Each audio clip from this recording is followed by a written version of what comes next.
साल 1948 जब एक प्लेन क्रैश की खबर ने दुनिया को हिला दिया था।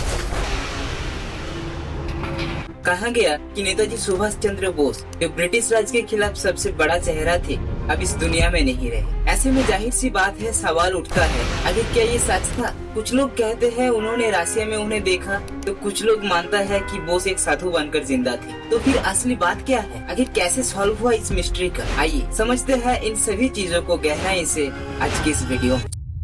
सुभाष चंद्र बोस, एक नाम जो हर हिंदुस्तानी के दिल में एक जुनून जगाता है। एक लीडर जो सिर्फ आजादी का सपना नहीं देखता है, बल्कि उस सपने को अपने एक्शन से पूरा करना चाहता था। पर बोस की कहानी इतनी आसान नहीं थी। गांधी जी के अहिंसा के रास्ते से अलग नेताजी का मानना था कि आजादी सिर्फ शक्ति और संघर्षों से मिल सकती है। 1920s और 30s के टाइम बोस कांग्रेस के एक उभरते सितारे थे। उन्होंने यूरोप में पढ़ाई की थी, पर उनका दिल भारत के लिए धड़कता था। कांग्रेस में उनका राइज तेजी से हुआ, लेकिन उनकी रेवोल्यूशनरी सोच उन्हें गांधी जी और नेहरू जी से अलग कर रही थी। फिर आया 1939 जब बोस ने कांग्रेस के प्रेसिडेंट का इलेक्शन जीता, लेकिन उनकी आइडियोलॉजी के कारण उन्होंने रिजाइन कर दिया। बोस के माइंड में एक ही गोल था, भारत को ब्रिटिश के पंजे से आजाद करवाना। इस सपने को पूरा करने के लिए उन्होंने 1940s में एक्सिस पावर का सहारा लिया। जर्मनी और जापान के साथ मिलकर उन्होंने आजाद हिंद फौज यानी कि इंडियन नेशनल आर्मी का गठन किया। एक ऐसी सेना जो भारत के लिए अपनी जान तक देने को तैयार थी।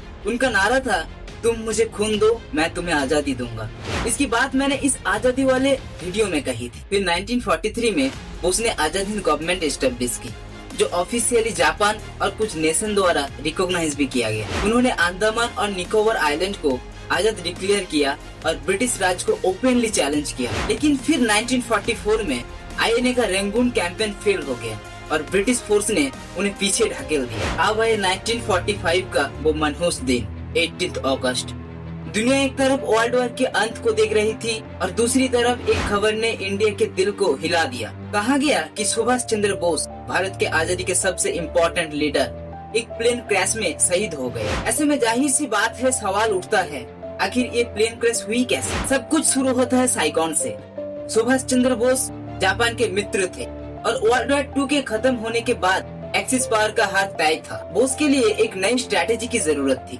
उन्होंने डिसीजन लिया ताइवान जाने का, जहां से उनका अलग मिशन स्टार्ट होना था। ताइवान के लिए उन्होंने मित्सुबिशी K121 बॉम्बर प्लेन में सफर शुरू किया। ये प्लेन जापानीज आर्मी का एक रिलायबल एयरक्राफ्ट माना जाता था और इसमें उनके साथ थे जापानीज ऑफिसर और उनके क्लोज पार्टनर हबीबुर रहमान। जब प्लेन साइगॉन से फ्लाइट कंटिन्यू की, सब कुछ ठीक लग रहा था, लेकिन जब प्लेन ताइवान के ताइपाई एयरपोर्ट पर लैंड करने वाले थे, तब एक अनएक्सपेक्टेड प्रॉब्लम हुई। आई विटनेस की रिपोर्ट के मुताबिक इंजन में कुछ गड़बड़ दिखने लगा और प्लेन का इंजन एक धमाके के साथ फेल हुआ और फिर क्रैश हो गया। क्रैश के बाद एक जोरदार ब्लास्ट हुआ, जिसमें पूरे प्लेन को आग के हवाले कर दिया। हबीबुर रहमान ने बाद में बताया कि नेताजी के ऊपर केरोसिन फ्यूल गिर गया था, जो ब्लास्ट के बाद जल उठा। उन्हें तुरंत ताइवान के मिलिट्री हॉस्पिटल ले जाया गया, जहां डॉक्टर ने उनकी मदद की कोशिश की, लेकिन उनकी हालत इतनी क्रिटिकल थी कि उन्होंने 18 अगस्त की शाम को अपने अंतिम सांस लिया। डॉक्टर का कहना है कि उनकी मौत बर्न इंजरीज और शॉक के कारण हुआ। हबीबुर रहमान ने लेटर कंफर्म किया कि उनका अंतिम समय पे नेताजी के साथ गुजारा था। रिपोर्ट्स के मुताबिक सुभाष चंद्र बोस के अवशेष दाह संस्कार के बाद टोक्यो ले जाया गया, जहां उनका एक सिंबॉलिक समाधि बनाया गया। लेकिन आपके मन में शायद फिर से ये सवाल आए कि क्या ये सारी बातें सच थी? इस प्लेन क्रैश ने सिर्फ भारत के लोगों को एक गाम में नहीं डाला, बल्कि एक सवाल भी छोड़ दिया, क्या नेताजी वाकई शहीद हो गए थे या ये एक गढ़ी गई कहानी थी? आइए समझते हैं इस कहानी के दूसरे पहलू को गहराई से। 1956 तक भारत में एक अलग ही माहौल था। नेताजी की कहानी एक अजीब सी सस्पेंस बन चुकी थी। उनकी डिसअपीयरेंस को लेकर कई थ्योरीज थे। लोग बार बार सरकार से जवाब मांग रहे थे। इस पब्लिक प्रेशर के चलते जवाहरलाल नेहरू की सरकार ने एक इन्वेस्टिगेशन कमेटी बनाई, जिसका नाम पड़ा शाहनवाज कमेटी। ये नाम कमेटी के चेयरमैन शाहनवाज खान, जो एक प्राक्तन आईएनए ऑफिसर के नाम पर रखा गया। इस कमेटी का प्राइमरी काम था 1945 के ताइवान प्लेन क्रैश की सच्चाई को समझना। कमेटी ने कई विटनेस के इंटरव्यू लिए, जिसमें हबीबुर रहमान भी शामिल थे, जो नेताजी के साथ क्रैश के वक्त प्लेन में मौजूद थे। हबीबुर रहमान ने अपने स्टेटमेंट को रिपीट किया कि प्लेन क्रैश एक ट्रैजिक एक्सीडेंट था और नेताजी की मौत जलने की इंजरीज की वजह से हुई। कमेटी ने क्रैश की काफी डिटेल तरीके से इन्वेस्टिगेशन किया और ये कंक्लूड किया कि 18 अगस्त 1945 को ताइवान में जो प्लेन क्रैश हुआ था उसमें ही नेताजी की मौत हुई। इसके अलावा उन्होंने जापानीज अथॉरिटीज और मेडिकल स्टाफ के रिकॉर्ड को भी रिव्यू किया और वो भी इस बात को सपोर्ट करते हैं। पर हम जानते हैं कि हर कहानी का एक दूसरा पहलू भी होता है। इस कमेटी के फाइंडिंग्स पर कई सवाल उठाए गए। क्रिटिसिज्म की शुरुआत इसी बात से हुई थी कि कमेटी ने ताइवान जाकर ऑन ग्राउंड इन्वेस्टिगेशन नहीं किया। कमेटी सिर्फ डॉक्यूमेंट और रिपोर्ट्स पर रिलाई किया जो इनकम्प्लीट और बायस्ड लगते थे। ताइवान के लोकल विटनेस को एग्जामिन नहीं किया गया और ये एक बड़ी कमी मानी जाती है। पब्लिक ओपिनियन भी डिवाइडेड था। कुछ लोग कमेटी के रिपोर्ट्स को एक्सेप्ट करते थे, लेकिन कई लोग, खासकर बोस के सपोर्टर्स, इस बात को नहीं मान रहे थे कि नेताजी का ऐसे अंत हो सकते हैं। उनका मानना था कि नेताजी जैसे लीडर्स की मौत सिर्फ एक प्लेन क्रैश की वजह से नहीं हो सकती। उन्होंने कमेटी की फाइंडिंग्स को एक ऑफिशियल नैरेटिव का लेबल दिया जो सच्चाई को ढकने के लिए बनाया गया था। इस कमेटी की रिपोर्ट ने एक ऑफिशियल आंसर देने की कोशिश तो जरूर की, लेकिन इसने और भी डाउट और क्वेश्चन जन्म दिया और इससे ये कहानी यहाँ खत्म नहीं होती बल्कि और भी नए मोड़ लेती है। टाइम गुजरते गया और फिर एक दिन आया जब जन्म हुआ एक नया थ्योरी का, रशियन प्रिजन थ्योरी। ये थ्योरी की शुरुआत हुआ कोल्ड वॉर के टाइम पे, जब कई लोगों ने क्लेम किया कि नेताजी को रशिया के जेल शिविर में देखा गया था। इस बात का बेस था बोस और सोवियत यूनियन के बीच एक पोटेंशियल लिंक।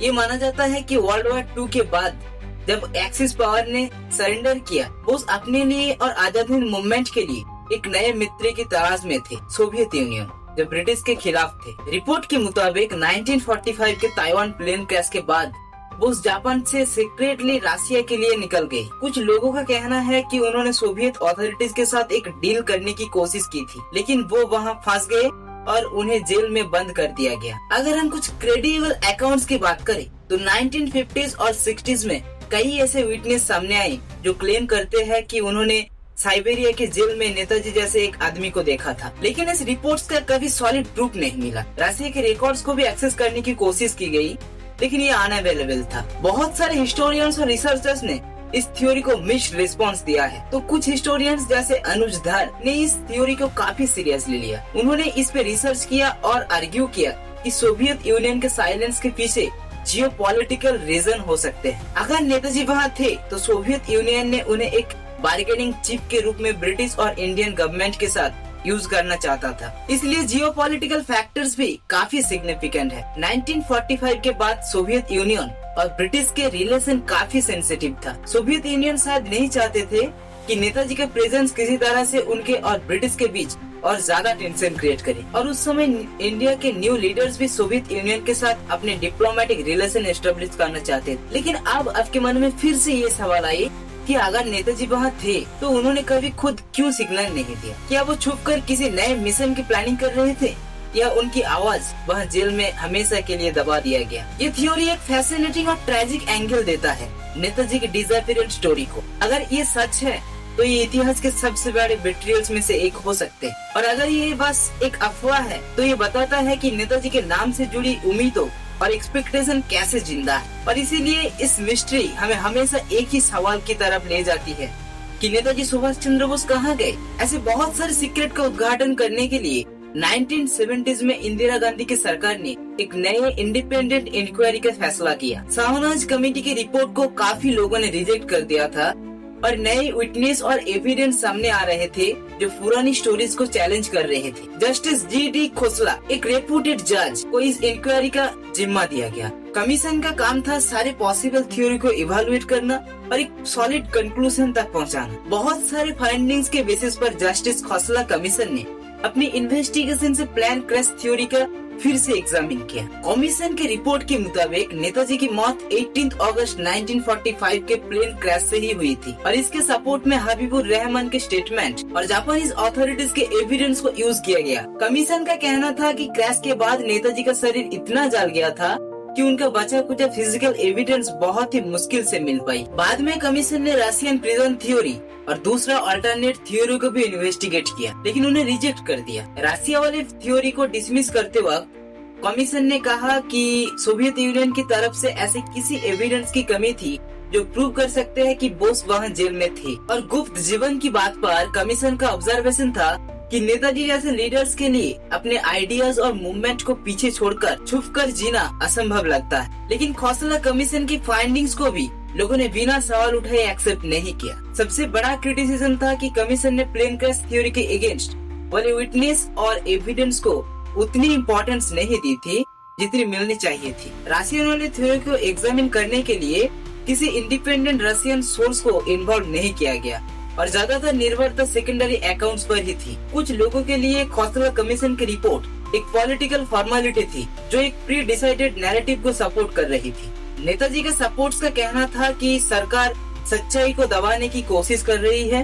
क्योंकि एक अल्टरनेट थ्योरी अगर प्रूव हो जाती तो कई पॉलिटिकल और डिप्लोमेटिक कॉम्प्लिकेशन खड़ी हो जाती। उसके बाद समय गुजरता गया और सब कुछ सही चल रहा था और तभी सामने आया एक debatable theory, Gumnami Baba theory. लेकिन सवाल ये है कि कौन था ये गुमनामी बाबा? गुमनामी बाबा एक रिक्लूसिव साधु थे जो उत्तर प्रदेश के फैजाबाद और अयोध्या के आसपास रहते थे। उन्होंने अपनी पहचान हमेशा छुपाई रखी और अपनी जिंदगी कभी मिस्ट्री तरीके से जी। उनका आश्रम एक छोटी सी जगह थी जहां उनका आसपास के साथ मिनिमल इंटरेक्शन होता था। लेकिन उनके आसपास के लोगों का कहना है कि उनकी पर्सनालिटी और उनका नॉलेज एक्स्ट्रा ऑर्डिनरी था, खासकर इंडियन इंडिपेंडेंट मूवमेंट के बारे में। इस बाबा की डेथ 1985 में हुई और बाद में उनकी संपत्ति ने सबको चौंका दिया। उनकी पर्सनल चीजों में से नेताजी के फैमिली फोटोग्राफ्स, आईएनए के डॉक्यूमेंट्स और लेटर्स मिले जो नेताजी के क्लोज एड्स के साथ कॉरेस्पॉन्डेंस को दिखाता है। ये चीजें इस बात को संकेत देती थी कि वो सिर्फ एक आम आदमी नहीं थे।